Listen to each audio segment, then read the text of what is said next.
Hello and welcome. আজ আমরা সেকেন্দ্রাবাদ থেকে শ্রীশৈলম যাব ঠিক করেছি।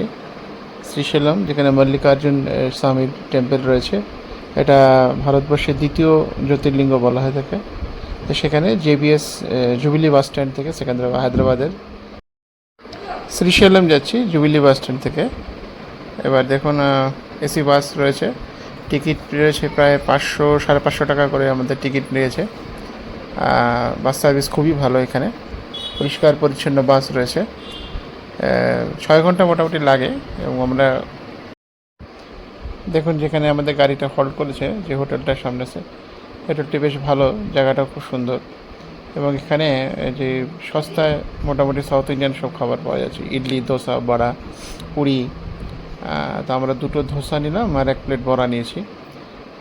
ধোসার দাম প্রায় 50 টাকা করেছিল, আর বড়ার দাম 60 টাকা, 2 পিস বড়া, যেটা খেলে পরে পুরো পেট ভরেই যায়। তা মোটামুটি 3 জনে মিলেই আমরা খাওয়ার চেষ্টা করলাম, খেলাম, ভালোই লাগলো বেশ।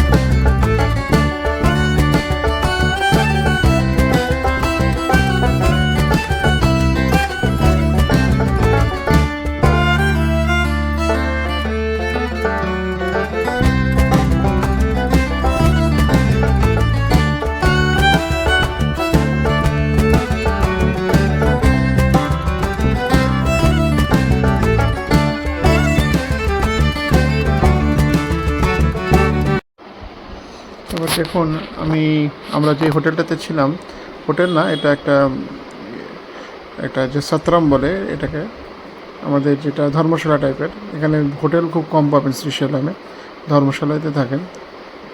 সেখানে আমি অনলাইনে বুক করেছিলাম yatraram.com-সে, এবং বেশ পরিষ্কার পরিচ্ছন্ন, টপ ফ্লোরে লিফটের ব্যবস্থা রয়েছে, এসি রুম পেয়েছিলাম। 1400 টাকা করে আমার মোটামুটি পড়েছিল জিএসটি নিয়ে। বেশ ভালোই ব্যবস্থা রয়েছে, পরিষ্কার পরিচ্ছন্ন। তবে রুম সার্ভিস বলে কিছুই সেখানে নেই, এটা একটা অসুবিধা রয়েছে। এই দেখুন, লিফটের ব্যবস্থা রয়েছে, বেশ বড়, অনেক রকম ঘর রয়েছে, অনেক ঘর রয়েছে। আর এখানে আরেকটা সুবিধা আছে, খাওয়া দাওয়া মোটামুটি। আমরা এখন শ্রীশৈলমে সকালবেলা উঠেছি, আজকে পুজো দেবো। এই দেখুন, এটা আমার হোটেল। ভোর 5:30 বেজে গেছে, 5:45। চারিদিকে পাহাড় দেখা যাচ্ছে, দেখুন, এটা হচ্ছে বাসবী বিহার 2। এই সেই পাহাড়ি রাস্তা, এখান দিয়ে হেঁটে হেঁটে আমি এখন বাস স্ট্যান্ডে যাব।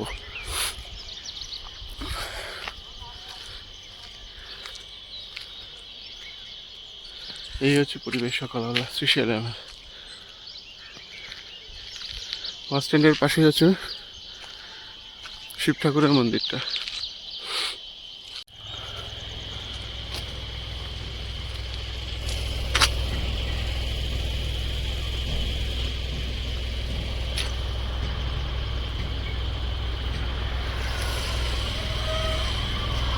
শ্রীশৈলমের বাস স্ট্যান্ডে যাওয়ার রাস্তা, সব গাড়িগুলো দাঁড়িয়ে আছে, দেখুন, একটা কটা গাড়ি দাঁড়িয়ে আছে।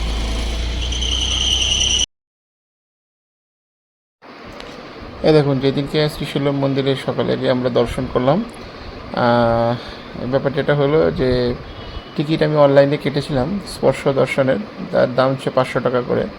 তো সেটা 9টার সময় ছিল, তা আমি খেয়াল করিনি সেটা সকাল 9টা কি রাত 9টা।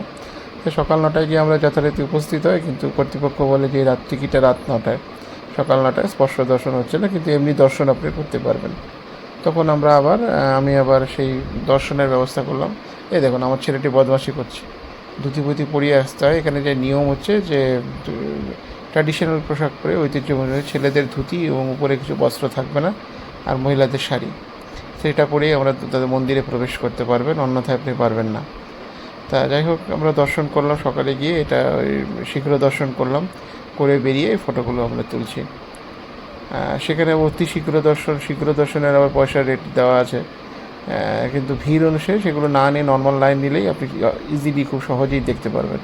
আলাদা করে পয়সার টিকিট নেওয়ার দরকার নেই। যদি খুব ভিড় থাকে তখন অন্য রকম পরিস্থিতি, যদি ভিড় না থাকে তখন দেখে এখন আমার বার্ষিক বিহার গেস্ট হাউসে চলে এসেছি। ত্রিশালন দিয়ে তারপরে সাক্ষী গণপতি এই মন্দিরগুলোতে পুজো দিয়ে আমি চলে এসেছি। এবার সামনে পূর্বাংশরা রয়েছে, ওইদিকে একজন বাঙালি আসছে। বুঝলেন, পড়ে যাবি কিন্তু বুঝান, আজকে জল আছে, জল এখানে জল আছে।